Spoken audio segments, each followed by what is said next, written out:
going over some of the cool new things that you can do in Google Gemini. Thank you, Kathy, for starting the recording because I definitely forgot. So off to a good start this morning. Um, all right, so let's get rolling and let's make some introductions here. So my name is Trent Labisher, and I am on the educational technology team here with the district. And with me, I have my counterpart. Hi, good morning, everybody. My name is Kathy Angioni. I work with Trent in the Department of Educational Technology. And we are so happy to have you guys here today. And this is a really cool training. It's one of the ones that we really look forward to because at the end of it, actually during it, you'll be able to leave with something. You'll be able to leave with hopefully a couple of new products that you create during the training. And you'll be able to take these steps and apply them immediately after you're done today. So we're really excited about learning with you. Just some session reminders. We're going to go through a couple of housekeeping things. Just remember to keep your mic muted. If you do have a question at any point, please put it in the chat so that we can address it. Either I'll catch it and answer it, or Kathy will be able to respond to you in text. But either way, engage and participate where you can.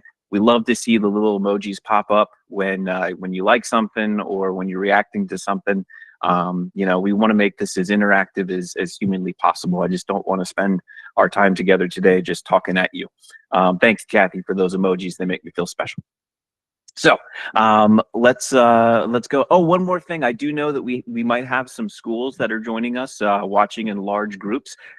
So if you are watching in a large group with some of your colleagues, just let us know in the chat. I'm just curious to see how many people we have actually in here with us, because the numbers say 28, but I have a feeling that it's a little bit more. All right, so this is a fun question and a heck of a question to start with. What would you do with an extra 3 to 5 hours in your week? And I don't mean necessarily in terms of just work, right? If you could recoup 3 to 5 hours a week just for you, what would you do with them? So just take a minute and answer in the chat. What could you do with an extra 3 to 5 hours in your week?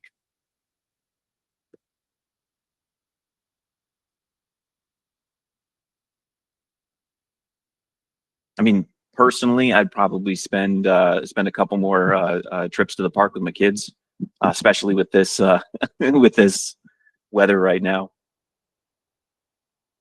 Yep. Ooh, get everything done around the house while not chasing the toddler around. Yep, I've been there. Yeah, a lot of self-care stuff happening. A lot of people catching up on sleep. We know this time of year it's a race to the finish line. You're hoping for Thanksgiving and winter break. So yeah, catching up on all of that stuff. So I want you to keep that in mind today as we kind of go through and we look at some of these time-saving and efficiency tips, and we get an idea of how Google Gemini, or at least how the tools in Classroom, can help us recoup some of that time by not spending hours creating the perfect project rubric, or not spending hours coming up with ways to kick off your class every day with a bell ringer, when you've got that at your fingertips and you can generate it in no time at all. All right, so let's take a look at today's agenda and what we're going to be able to accomplish. So our goal today, first and foremost, overall, if you only take away one thing, our goal is to give you practical classroom-ready skills. And what we mean by that is you can take these tips, you can take these tricks, you can take these tools, and you can use them immediately. So when you close out the meet today, I want you to be able to go into Classroom confidently, start clicking around, not being afraid that you're going to break something, and just experimenting with it and seeing how it can save you time. So our first goal today is we're going to understand the fundamentals. We're going to talk about what Google Gemini is. We're going to talk about how to interact with it responsibly, because we know that these large language model tools, things like ChatGPT or Claude or Microsoft Copilot or Google Gemini, We know that these are powerful tools, but we want to make sure that we're using them responsibly, especially for students. The next thing we're going to do is we're going to practice the art of prompting, show you and give you some tools that you can use to make sure that you are getting the outputs that you want. Because if you type something into Google Gemini and it doesn't end up looking the way you want it, where do we go from there, right? So we're going to be looking at how to prompt and how to get exactly what it is that you're looking for. And number 3 there, leverage Google Gemini and classroom integrations. It says utilize at least 2 Gemini integrations.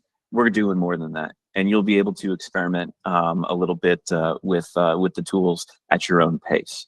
So there's our agenda for today. And remember, the main goal is to give you practical skills that you can walk away with and start using immediately. So as we get into Google Gemini, the first thing that we're going to talk about isn't actually Gemini itself. It's how to keep your students safe.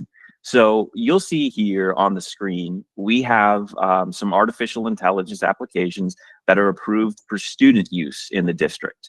We have Conmigo, which is a study partner / tutor for our students when they're working inside the Khan Academy platform.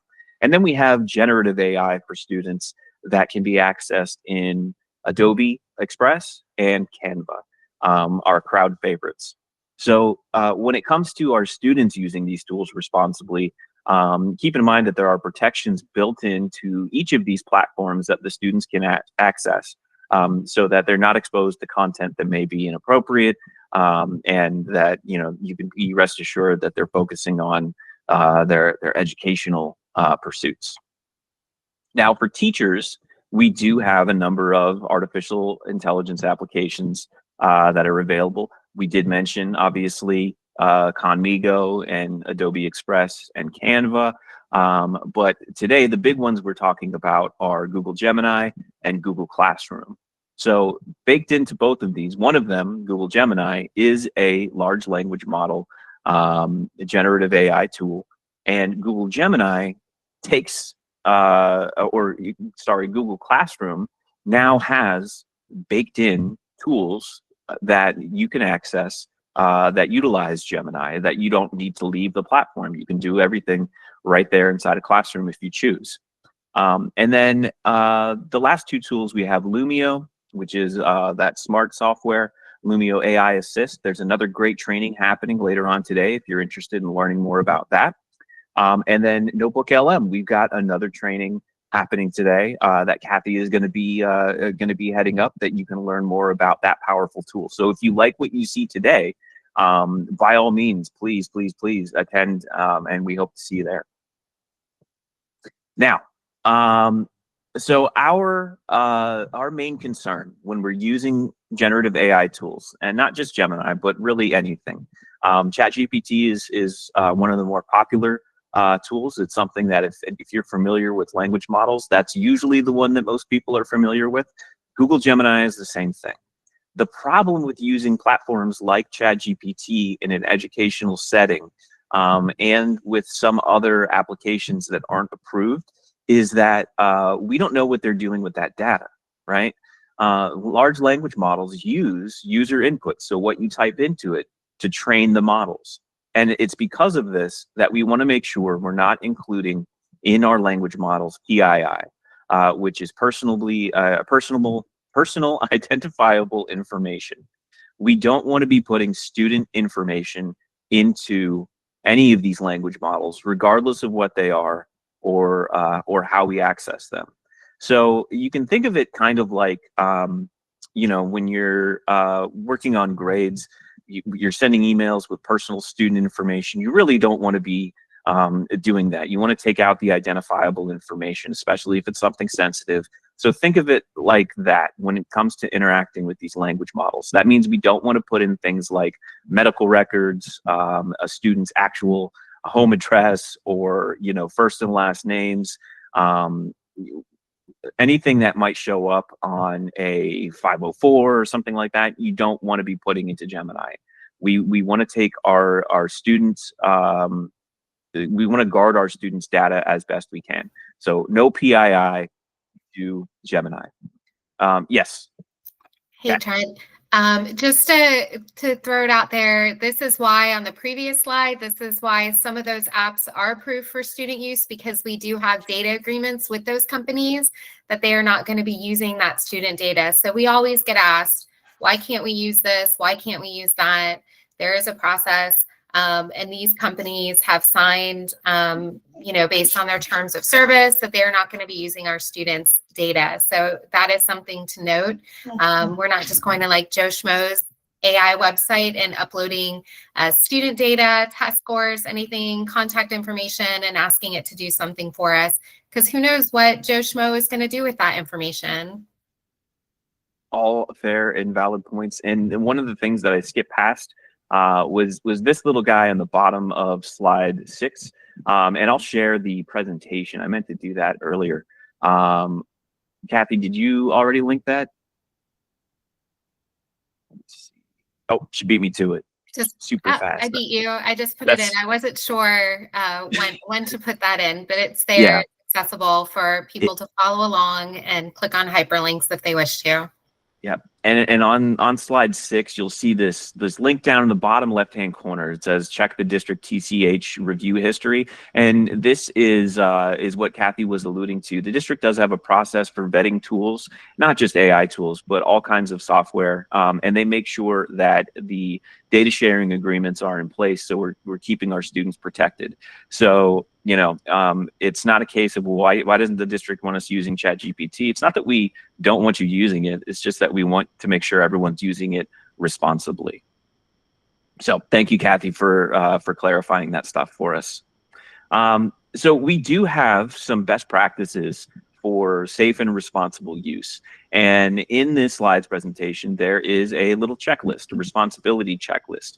So if you're ever unsure, because I know that when it comes to new technology, sometimes it can be daunting, sometimes it can be scary.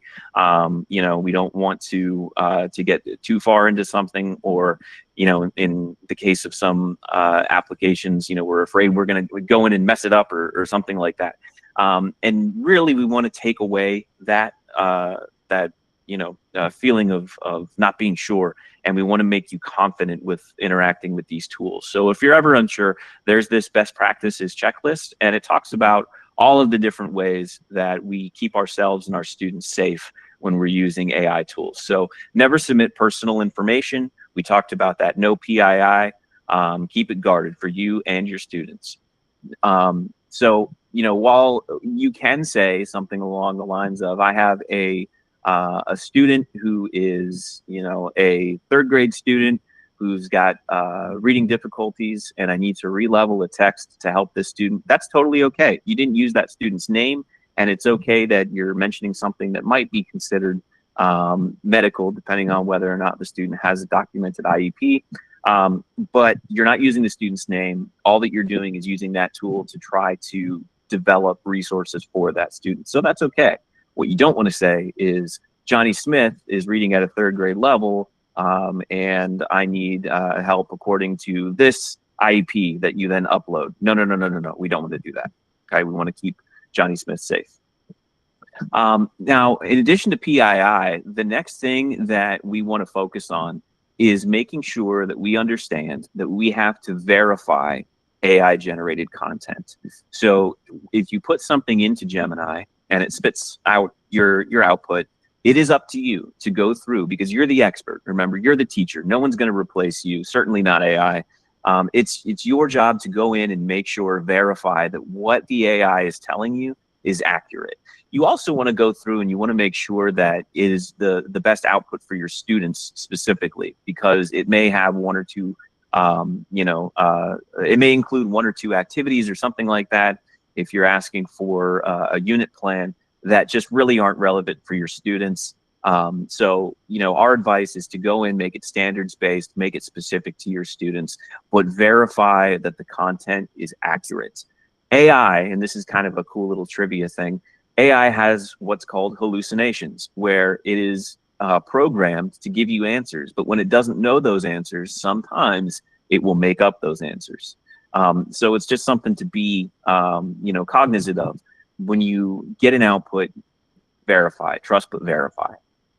So our golden rule for this is the 80-20 rule. Let AI do 80% of the work, but then go back in and check for your accuracy of what it's telling you. Make sure that it's relevant to your students, change things here and there as you need to. You still have to do 20% of the work. It's not just AI doing 99% of the work after you've given it your input. And all of these are included on that responsibility checklist.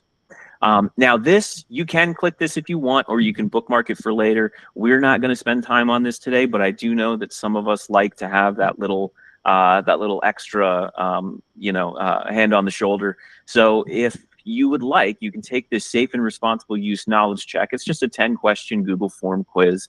The answers are shared with you immediately, and it's just to test your knowledge on some of the things that we discussed today. And it's all about using AI responsibly. So not something that is mandatory. If you're wanting to get credit for taking or attending the session today, you don't need to do the Google form, but it is there if you'd like to practice your knowledge. All right, so now we're getting into the fun stuff. What is Gemini? Beyond what we've talked about a little bit so far. So Gemini is what's known as an LLM, a large language model that is trained on massive amounts of text data. Now, what's really great about Gemini and why we use Gemini, if you remember all of the stuff that we talked about with PII this morning, Gemini, we have an agreement with Google where they do not use our inputs to train their models. The School District of Palm Beach County, as long as you're logged in with your School District of Palm Beach County account and you access Gemini, your data is your data. It's kept to that instance inside Gemini. It is not shared. Now, Gemini outside of the school district, if you use it with your personal account, it's using your text input to train their models. All right. So this is one of the reasons, this is the paramount reason that we use Google Gemini in our district. It's because it is, we do have those data sharing agreements, and we do not use, or it does not use your text input to train the model. So what you're saying about students is safe, but keeping in mind, we still do not want to put PII into our inputs. So Gemini uses training data from text input from other users, not from us, and it can reason to make decisions to produce responses. You can have it generate text, images, audio, video, code. There's a ton of different things that you can use Gemini for.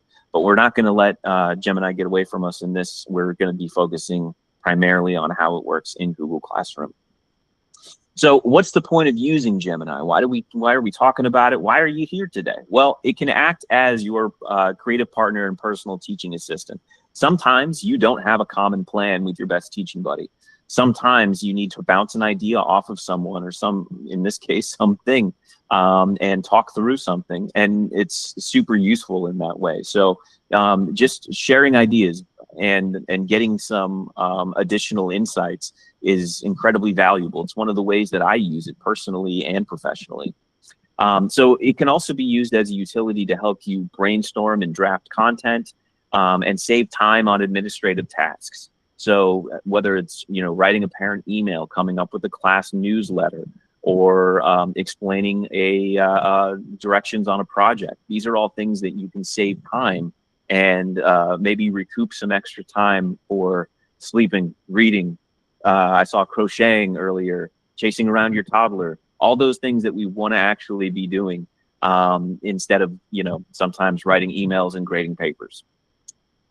So Gemini also has integrations with Google tools, obviously, like Classroom, and some other tools. You'll see the Gemini icon pop up.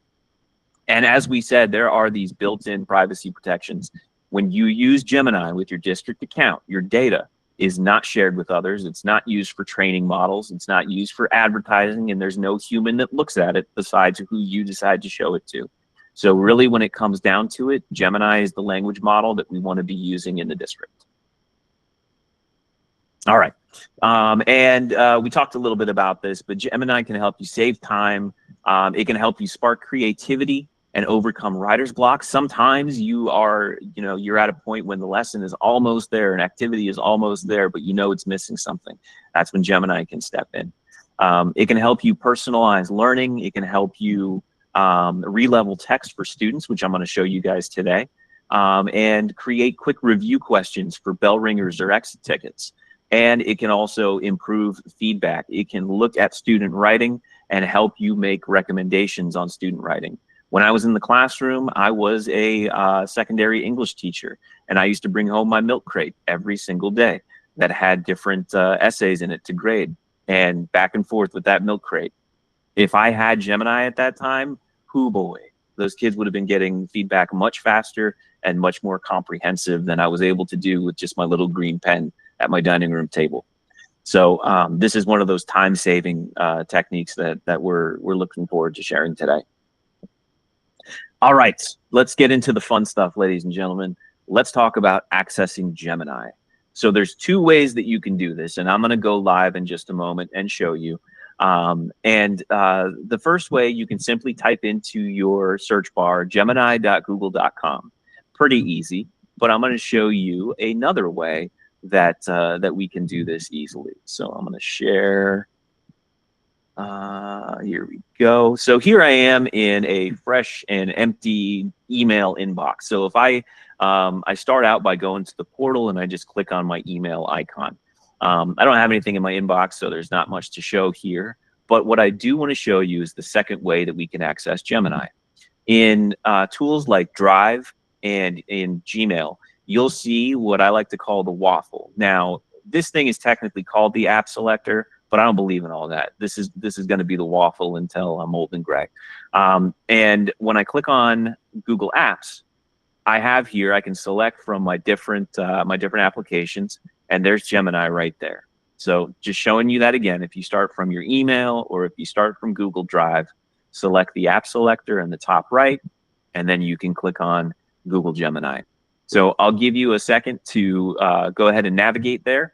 If you want to follow along, because we're going to be explaining this interface and showing you what everything looks like and what it can do. So take a minute, navigate to gemini.google.com or access it with the app selector.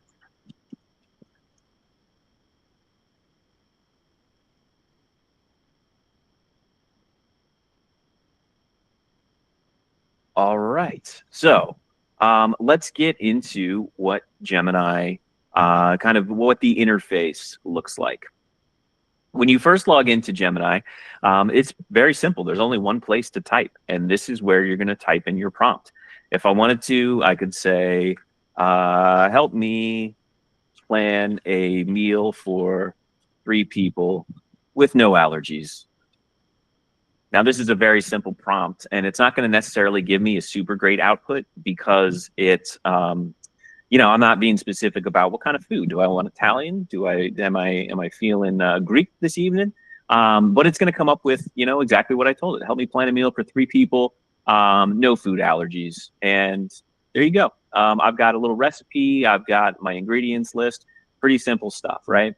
Now, after I've typed in this prompt, I have a couple of options down here. I can give feedback based on how good of a response it is. I can use this redo button here to just redo the entire prompt. I can share and export. If I click on this, it gives me an opportunity to export this to a Google Doc, or it'll help me open up a brand new draft in Gmail, which is kind of cool. If I press this, I can copy the entire response. If I press that copy button, and then more, double check response if you're ever unsure. Remember when we went over the 80-20 rule? If you click on this, it will go through and kind of verify all of the information that it's given you, right? So up here, it's highlighted something in green. And if I expand that, it gives me other options for preparing asparagus. So that's just a cool little tool to help you double check, fact check, make sure that everything is good. And then listen, you can have the actual response read back to you, which is cool. Okay, so that is the prompt box. and the tools that you can use after you've generated something. I'm not going to refresh this real quick. Start with let me go to a new chat. So over on the left-hand side, you'll see this menu, this expanded menu, and it saves all of your chats on the left-hand side. So if you type something up, you work on something for a student, it will automatically save the contents of that chat on the left-hand side, and I can go back to my meal planning, salmon, asparagus, and quinoa. I don't know how to pronounce that word. Quinoa, Trent, come Quinoa. on. Quinoa. Quinoa. Oh man, it's so early and I just made a fool of myself. Okay, so but I can access my old chats just by clicking over here on the left-hand side and come back to them at any time. So this is where your old stuff is going to live. But I'm going to go to a new chat, and I'm just going to click that up in the top left. And if you ever need to create a new chat, that's where you go. So expand that menu and then new chat. It's grayed out right now because we're on a new chat. Some other things that you can do. You'll see this little drop down in Gemini that says 2.5 Pro, or you might see 2.5 Flash. Flash is the best tool for really short, quick answers. And when it comes to more complex reasoning or more complex tasks, longer prompts, or you know that something is going to produce a longer result and you might need that extended thinking, you can change the drop down to 2.5 Pro. Down here on the bottom, you have options to create. You can generate an image. I can describe an image and what I want it to do. Close that. I can click on write, and it will give me options of things that I could start with.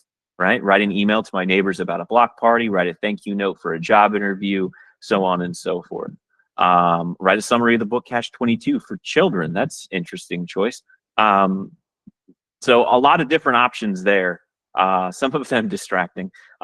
Building, if you're getting into code or programming, this is where you might want to be looking, is in Canvas. So you've got options there. And learn. You can have it as a guided study partner, or if you're learning more about some kind of professional development concept and you wanted to put in there, explain the Marzano framework for a 7th grader. I don't know. That sounds kind of fun. You could put that in there and have it generate that. This is also just a really good. This has kind of replaced Wikipedia for me. I used to binge Wikipedia articles at night. I'd just be reading stuff. And now you can go here, you can type in what you want to learn, and then you can have it fact check itself, which is cool. So that is the basics of what Gemini looks like. Now we're going to get into how we get the exact outputs that we want. And we're going to start off that conversation by discussing the parts framework. How do we prompt like pros with the parts framework?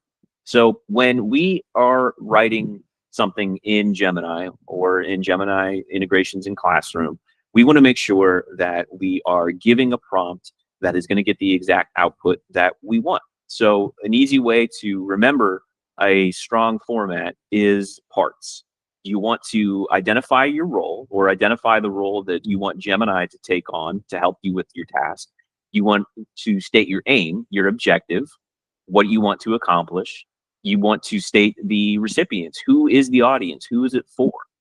The theme, describe the style, tone, and anything that you might find that is important. And then you want to define the structure. If you want it to be a quiz, you got to tell Gemini that you want it to be a quiz. Or if you want it to be a bell ringer, you got to tell Gemini, because that will help determine, what you are, what your output, your final output is. We are going to take a look at the parts framework, and you can see I've got it over here on the left-hand side. Or if you're following along in the presentation, you can always go back and reference it if you need to. So we're practicing with parts, and I'm going to tell Gemini, a high school history teacher needs a rubric for a research project on the civil rights movement. Now, if I just take that part of, and I just type in, I'm a high school history teacher, I need a rubric for a research project, it's not going to give me a great result. So if I take this prompt, my high school US history class is doing a big project on an important person or event during the civil rights movement, and I need help creating a rubric. Well, if you look at the parts framework, there's a lot of essential information that we're leaving out, right? I'm not putting in, for some reason, what grade level they are. What grade level are these students? And when it comes to the project parameters, what exactly are they going to be graded on? So if I put this into Gemini, Gemini will produce an output, but it's not going to be the output that is specific to my students. If I really want to get into the weeds, my prompt should look something more like this. Now, I don't want you to be intimidated by this prompt, but I do want you to look down or look at it via, through the lens of the parts framework. So this second prompt is going to be a lot more effective in giving me a result that I want. So act as a seasoned high school history teacher. There's my persona. With expertise in project-based assessment to create a project rubric for 11th grade US history students. There's my audience. Notice the difference there. Your role is to design a fair and comprehensive assessment tool, which includes a 4-point scale rubric. Oh, here's my grading parameters: exemplary, proficient, developing, and beginning for a research project on a key figure or event from the civil rights movement. There's my structure. Down here is my tone, or what the output should be. The rubric should be a markdown table. The language of the rubric should be clear, positive, student friendly. So when we're prompting, this is the type of information that we want to include in order to make sure that we're getting the exact output that we need. Now, what I've done is I've taken this template and I've provided it in the presentation, but I'm also going to paste it in the chat here for you, because what I want you to do is I want you to take this template and I want you to think of it in terms of a task that you have upcoming, either this week, next week, maybe you're planning for something new. And I want you to use this template in Gemini. So I want you to think of a task that you need to complete for your own classroom. It could be something as simple as writing an email. You can start small with an exit ticket or brainstorming opening discussion questions. And I want you to try using this template to build out the parts framework. So here's an example of what this template looks like in action. But what I want you to do is take a few minutes. We're going to put a little timer up on the top right-hand corner. And we are going to, let's say, we'll do a 3-minute timer. I want you to take the template that you can see in the chat, and I want you to input it into Google Gemini, planning for a task, something that you've got to do in the coming weeks. All right, so that 3-minute timer is running, and if you need assistance while we're doing this, just send it in the chat.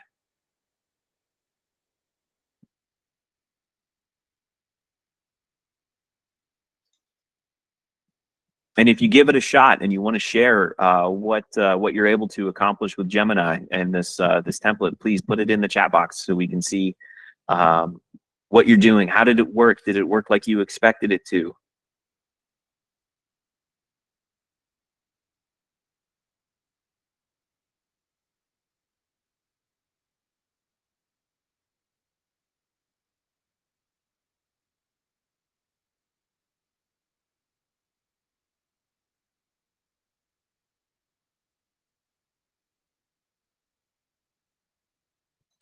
Okay, got about 2 minutes left with that practice prompting.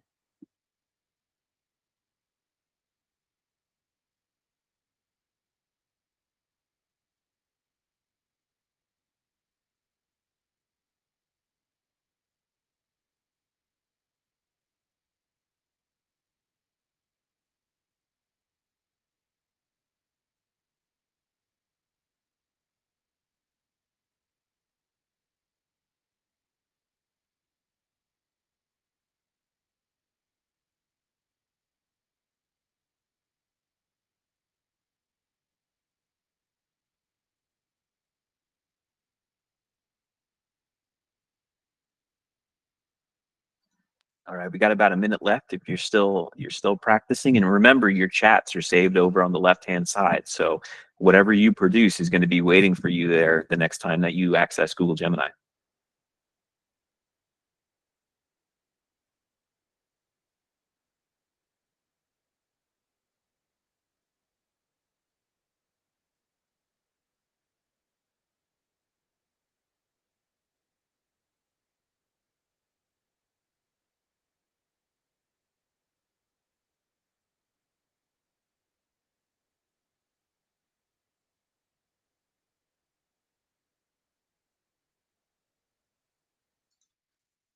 And just scrolling up, we got about 20 seconds left to wrap up. And I'm just now seeing Jennifer's comment that she likes our district has an agreement that Gemini won't use our chats for improving their model. But it's also important that these models learn directly from us as educators too. That's a really good point. You know, when you use these models, except for Gemini in the district environment, it's a there is the benefit of having, you know, the models trained on data that comes from educators, so that they can produce more, you know, outputs that educators will find useful. So that's just kind of an interesting, interesting and valid take for sure. All right, so hopefully you got to start seeing some of the magic by putting in those your practice prompts into Gemini. And now we're going to start seeing even more. This is when we kick things into high gear and we go into Google Classroom to take a look at some of these integrations. Oh, nice. We got a nice long output there from Patrick. Hello, class. Today we're going to dive into fascinating World War I propaganda. Very cool. And we've got these questions and short responses. That is awesome. That's a heck of an output. Very cool. Thank you for sharing, Patrick. All right, jumping into Google Classroom. So we're going to go back for a moment, and I'm going to share my screen. Now, by this point, we should all have a pretty good idea of how to get into Google Classroom. But that being said, we're going to take some time and again, show you just how to navigate there. So from your email, you can go to classroom.google.com, or from your app selector, again, right near where we found Gemini, you'll see Classroom. Now, I've moved my icons around because you can click and drag these. So if your icons don't show up exactly where mine are, that's okay. It's not a big deal. You just might have to scroll down to find them. But for now, we're just going to click on Classroom, and we're going to pop right in. Now, what you will notice in my Classroom is I am not going to jump into any of these classes necessarily. What I'm going to do is over on the left-hand side, I want you to access the Gemini menu. So if it's hidden, you can select the 3 lines, the hamburger, as it's sometimes known, to expand the menu, and then you can click on where it says Gemini. And this is the beauty of the Gemini integrations in Classroom. Almost all of these will allow you to stay in Gemini and you know, generate a quiz, outline a lesson plan, relevel the text. And I'm going to show you guys some examples of how these work. There are some icons that you'll see that have these, you know, colorful circles with a little icon in them. And then other icons that you'll see that just have the Gemini symbol. So before we dive into these, I want to explain what the difference is between these types of tools. Now, the colored, the circles that have the little icons in there, those are going to keep you inside of Google Classroom. So if I click on this, outline a lesson plan, the window changes and I'm still here inside of Google Classroom. If I go back to my Gemini tools and I click on something like Brainstorm Real World Examples that has the Gemini icon, watch where it takes me. Now, clicking on that Brainstorm Real World Examples opens this up inside of Google Gemini. So that's the main differentiator between these two tools. One keeps you inside Classroom, the colorful circles with the icons, and then the Gemini icon will bump you out to Google Gemini. Now, that's not a bad thing. It's just because it needs, for more complex tasks, it needs that extra thinking power. So it's going to open up in Gemini. Now, I clicked on, pardon me, brainstorm real world examples. And when I did that, it opened up this window in Gemini. And look at the prompt that it populated by itself. Remember all that work that we did with parts? Identifying the persona, the audience, the task. Look what it does. You are an expert academic content creator who specializes in connecting academic content to specific, authentic, real-world events and examples. Well, there's our persona. It auto-generates in the parts format when you click on those icons. Now, what this does is it sets up a guide for me where it's going to ask me questions about what I want my students to learn about. These are just all of the parameters, okay? So that's the prompt that it generated for itself. And this is the output. Hi, I'm here to help you get started. Can you tell me a little bit about how you plan to use these examples?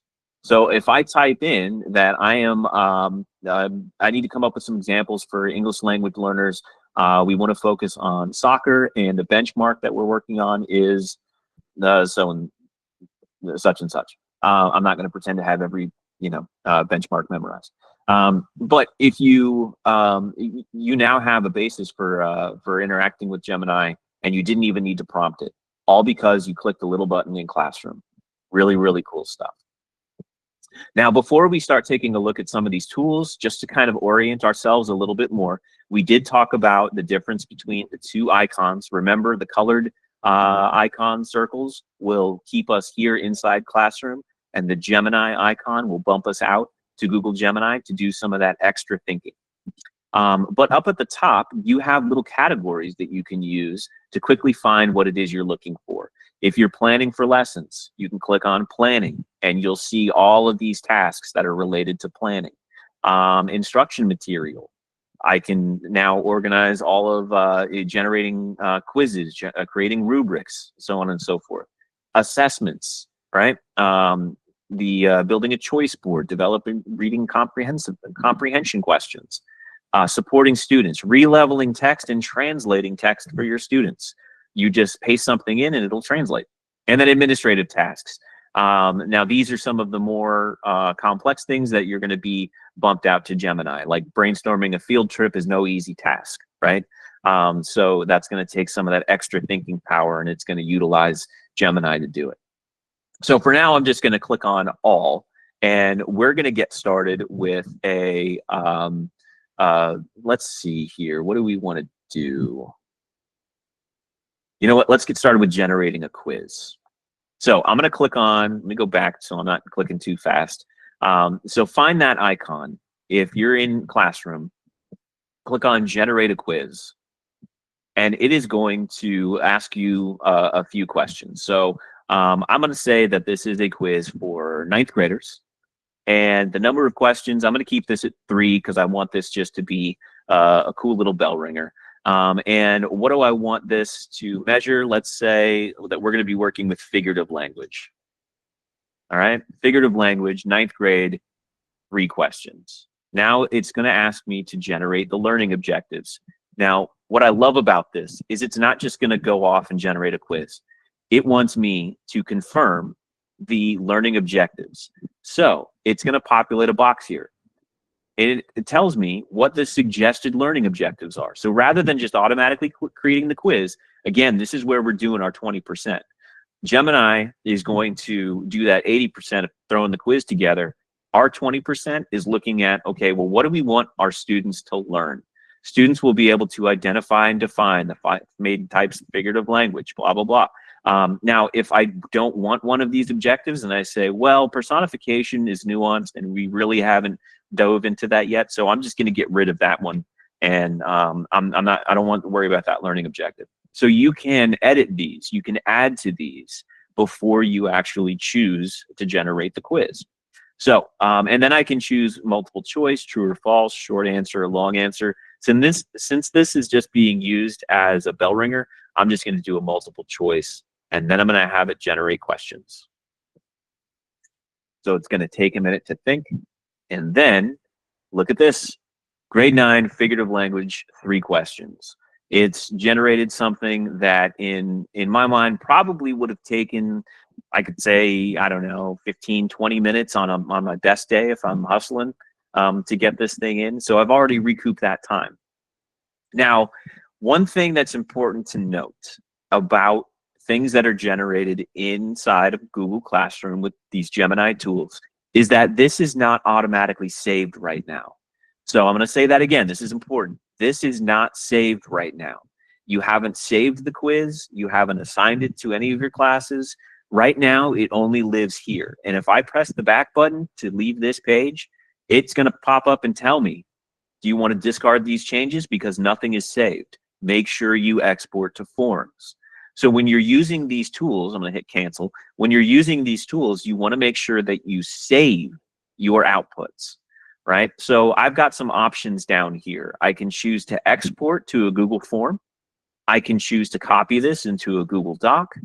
And then I've also got options down here. If I want to continue to refine my outputs, I can click on one of these pre-generated options, simplify the sentence structure and vocabulary used in these questions and answers. Maybe it's 9th grade, but it's the beginning of the year, and I want to make sure that my students can read this. So if I click on that, it's going to put it into the prompt box. I can send it. It's going to regenerate the quiz with simpler language.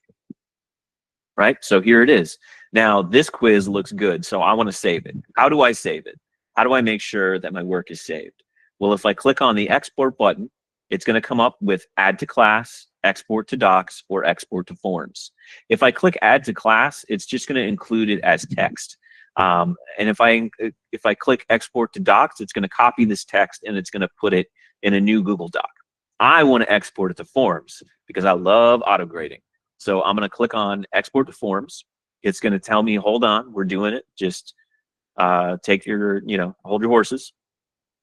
And then it's going to generate a brand new Google form that's saved in my drive that I can then assign to Classroom. Right? Simple as that.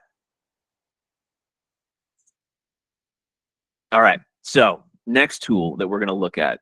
Let's go to, I got a good one. Let's go to releveling a text, right?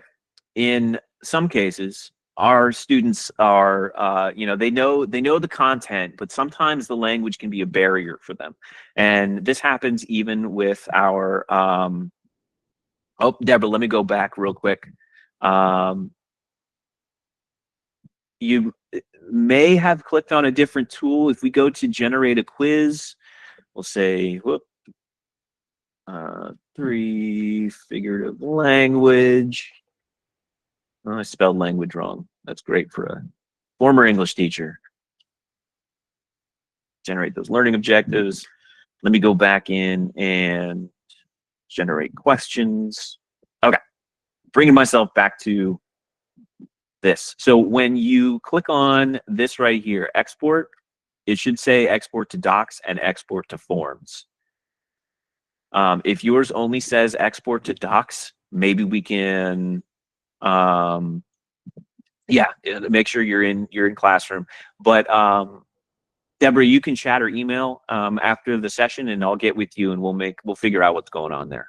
But if you're using that tool, the generated quiz tool, it should automatically give you the opportunity to export to forms. Okay, another tool. Let's take a look at relevel text. This one is great. Like I said, if sometimes language can be a barrier for students, and it keeps them from accessing the content. So we don't necessarily want to change our content, but we do want to make sure that our students can read something. So I'm going to take a text that I have about photosynthesis, and I'm going to paste that in. Now, this is a pretty heavy prompt. Photosynthesis is a complex biochemical process utilized by phototrophs, including plants, algae, cyanobacteria. Now, if I wanted to relevel this, I can just make it simpler. I can click this box here and just say, make it simpler. Or I can set a target grade. All right. So let's say that I want to set this target grade for grade 6. This is not a 6th grade text necessarily. So what it's going to ask me down here at the bottom is keywords that I want to keep in the generated text. So I definitely want to keep some of these more complex scientific terms. And you'll see that as I type them in, they start showing up down here at the bottom.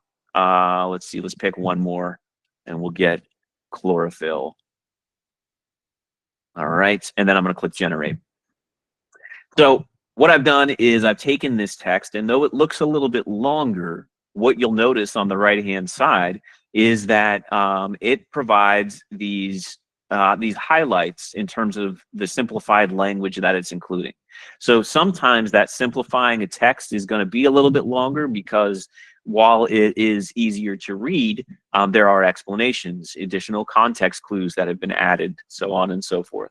So this is a really, really great tool for, if you're really trying to differentiate your instruction and you're teaching the same content to students of, various reading abilities, you can make sure that your students are right there with you. They're just reading it, reading a different text. So this is a really, really, really great tool for differentiation. And then the last one that we are going to look at right now is building a vocabulary list. What I would like you to do, though, is keep in mind, just because we're going over 3 tools today, it doesn't mean that that's where your learning ends. Please click and play and mess around with these.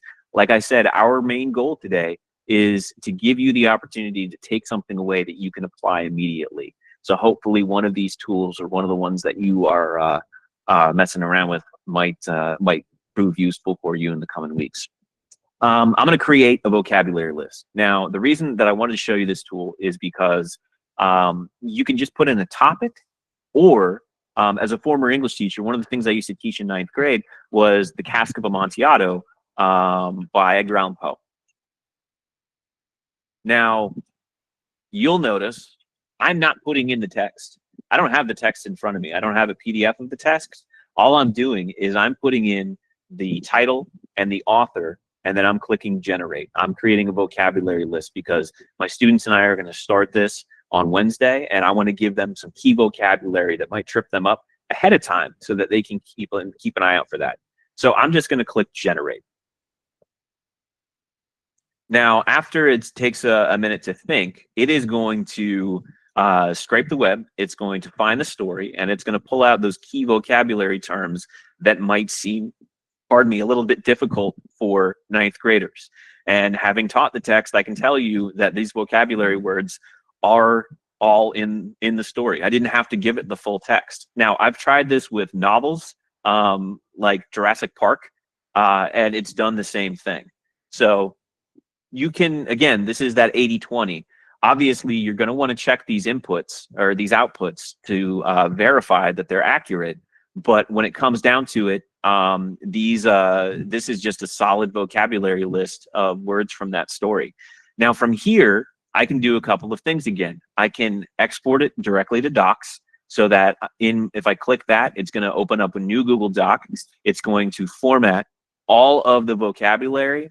And just like in the example in classroom, it's going to give me the grammatical category or the part of speech. It's going to give me an example. It's going to give me a definition. I might decide that this is not something that I want to, I don't want to share the example. Maybe I want the students to fill in this part. And check it out. Now I've got a pre-reading activity that my students can begin and continue on with as they read the story. Right? And that took me all of, 2 minutes to get through. Now, I can also click this button to say add to class. And when I do that, it's going to ask me, well, which class do you want to post it to? Let's post it to my English Language Arts class. And a classwork type, I'm going to post this as an assignment because I'm going to have them do the fill in the blanks in that final row when it's given examples. Right? So then from here, it opens up another window in Google Classroom. I'm just going to title my assignment, include the instructions, and then I'll post it. So there we have 3 stellar tools in Gemini or in Google Classroom. 3 stellar Gemini tools in Google Classroom. But that's just kind of like scratching the surface so far of what we can do. Now we've only got 5 minutes left, so I'm going to say we probably don't have time for a full practice, but yes, Jonathan has a question about can Gemini help create a rubric? You can do that either in the full Google Gemini, or if I go to and click on my assessments, you'll see the green colored icon, create a rubric. And it's going to look very similar to the create a vocabulary or create a quiz prompt, where you give it a grade level. You know, when it comes to the criteria, you can, if it's a small project, you can say 3, or you say up to 5, assignment instructions, so on and so forth. So yes, Jonathan, to answer your question, it can create rubrics and does a stellar job. All right, cool, man. I know we have a couple more slides to go to, but Arlo was asking about the study partner. The study partner, can Gemini be? I think we might have to answer that offline. I'm not entirely sure what question that is or what it's referring to. I think it's a different software. Oh, okay. I wasn't sure if I was missing something from Classroom. Yeah. Yeah, and then Nicole's asking if she can add pictures, and Deborah about exporting to forms. I'm assuming from creating vocabulary, you can export to forms. Well, from the vocab list, not it can't create or it can't export to a form because there's really no questions there. You know, the forms has some kind of like user input. Now you could format it. It might take some extra work, but you could format it to have the vocabulary word, the definition, and then the students provide the example. But I would actually use the generate a quiz tool for that. I wouldn't use the generate the vocabulary list if you were doing it that way. Or maybe I would use the vocabulary list first and then generate a quiz using those vocabulary words. Can Gemini be used for VPK? You as a teacher can absolutely use it for VPK. It shouldn't, all teachers in the district, regardless of what level they teach, will have access to Gemini and the tools inside of Classroom. So if you're here and you are a district employee, you have access to it. Okay, so let's pop back to our presentation today because we are almost out of time. Boy, does time fly when you are having fun. There we go. All right, so again, I just wanted to draw attention to the resources that we have as part of this slide. So if you have not accessed the presentation, all of the resources that I've shared today are part of the, there we go, are part of this slide's presentation. So down at the very bottom, slide 26, you can find everything that we've shared today as a fun little resource for you. So the Google Gemini one-pager, the responsibility checklist, the parts handout. This one is just a very cool a little resource, 100+ ways that you can use Google Gemini in education. It's got a ton of ideas. I haven't even gone through the whole deck, but it was released by Google. So that is just a really cool resource for you to bookmark. And then, of course, our EdTech training website. If you're interested in more of our sessions or want to find contact information or anything like that, please go ahead and bookmark that training website because we are always here to help you. All right. So speaking of that training website, if you go to our edtechtraining.palmbeachschools.org, and Kathy included the website up in that last comment there, and you click on e-learning courses, you can see the other sessions that we have available. And just wanted to throw this out there. If anyone would be interested in presenting at our technology conference. Last year we had about 800 people. I think there were 70 sessions. So it was a really big deal, and we really hope to get some amazing presentations this year too. So if you're interested in presenting, doesn't have to be on AI, doesn't have to be on the Google Workspace.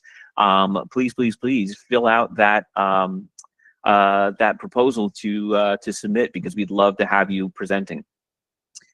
And Kathy dropped in all of the links.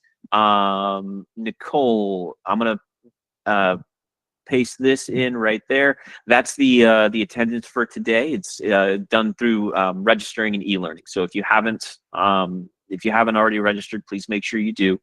Kathy dropped in all of the links for our mailing list, for our X or Twitter account, whatever they're calling it, our YouTube channel, where we post a ton of our training videos, and then there's a little feedback form. If you have any feedback for myself or for Kathy as a result of today's session, please. We're always looking to improve, and we always like hearing if what we're doing is hitting home. So you know, we're here to make these trainings the best that we can, and to give you all the resources that that you need. So